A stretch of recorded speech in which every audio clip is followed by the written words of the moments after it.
Okay, joining me on the line now I have former Taoiseach and TD for Dublin Central, Mr. Bertie Ahern. Mr. Ahern, you're very welcome to Claremorris Community Radio. Thank you very much, John, and nice to be on your station. Thank you. At the moment, Mr. Ahern, you have your autobiography hitting the stores. Was it an experience that you enjoyed writing your autobiography? It was, but it was also challenging.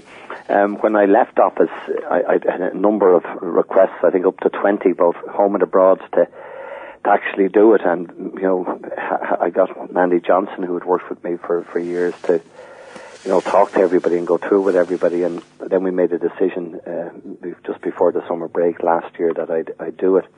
I said to them it might take me about 3 years to do it.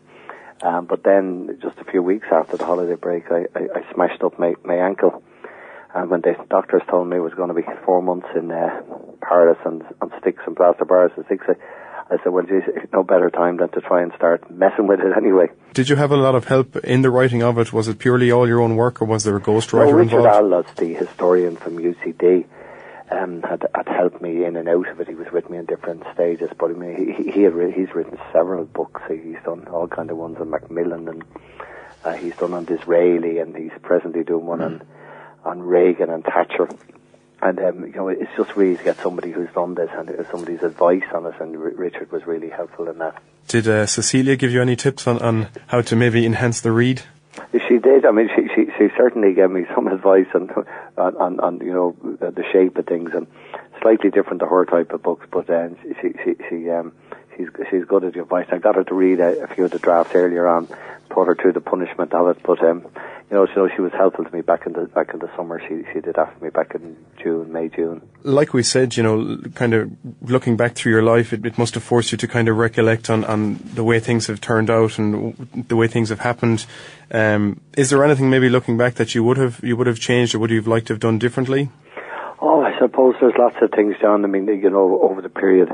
I mean, I suppose from the economic point of view, I mean, while in the years I was Minister of Finance, I had the currency crisis, and with all the difficulties of the high unemployment and low growth at that period, and even when I started doing social partnership in the 80s, when we'd had all the early 80s where we had negative growth in the country and massive unemployment.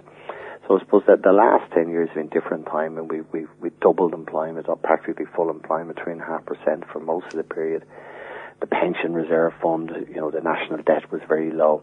All of those things are hugely positive. I suppose when you look at the one difficulty we've had, we were all going to have the international recession. I don't think there's much that anyone could have done about any of that or foreseen it either. The property end is the bit you'd look at. And the only thing I think I've said it previously, but the only thing if I had it all over again, I think splitting the financial regulator from the central bank, in my view, is something I wouldn't do if I had it all over again. I think, people were all saying, oh, you need more consumer focus on the central bank, and the time of the overcharging in the banks, everyone was giving out the central bank don't really care about that. But the difficulty, in my view, you would have been better off having the central bank be the big daddy there, watching everyone and keeping the guard on it. Whether it would have made a difference or not, I can't really say. But if you ask me, would I have changed it? I think I would have kept the consumers out of it and let the central bank run it. Yeah, you had obviously a tenure of nearly 10 years as Taoiseach of Ireland, and you've seen Ireland become one of the big economic powerhouses in Europe.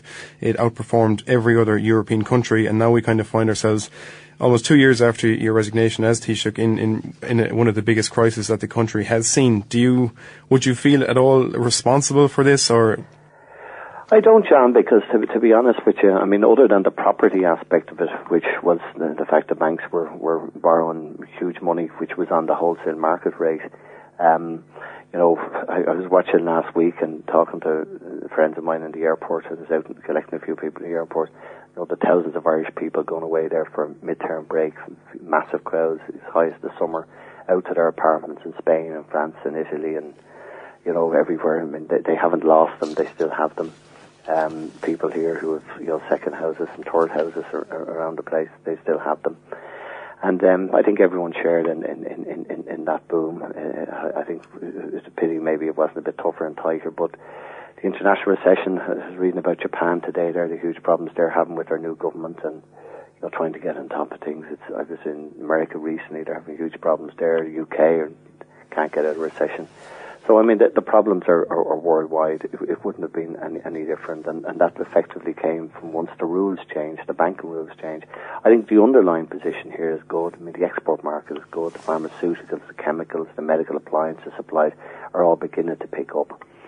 And, it's a property end of it won't for a while, but that's the one that's going to be a battle. I understand what you're saying. I mean, the whole country, the whole world has been affected by this, but I suppose the point that people would make is that surely in a time of unprecedented wealth for Ireland, that the government and yourself could have maybe had a little bit of foresight to see, well, the property can't keep going the way it is, construction cannot keep going the way it is, so maybe we should be not spending everything as we're getting it in, and maybe keeping a bit back for times of hardship like this. Well, that's what we did. I mean, we did the Pension Reserve Fund. We took 1% of GDP. I think we're probably the only country in any of the world that was doing that. We put 1% of it every year from 2000 into a fund for the rainy day.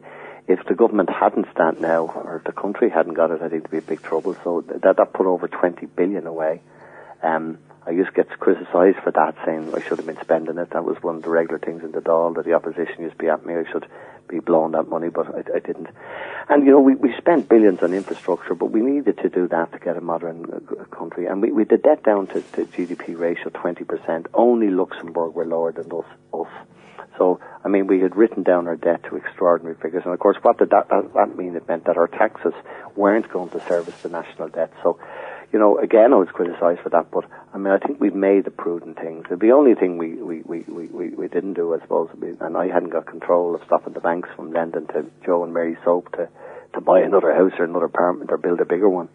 And everybody did that, and we were building at a ratio for our size of 4 times the rate of the UK.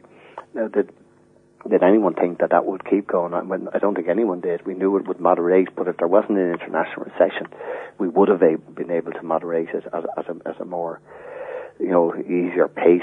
The fact that it all happened overnight as soon as Lehman's collapsed, because that changed the banking rules of the world. That's what snookered the property end. Not only here, but in America and in Germany. I think Germany have something like almost 100 billion of these kind of loans that we're dealing with now, and so I mean there's problems all over.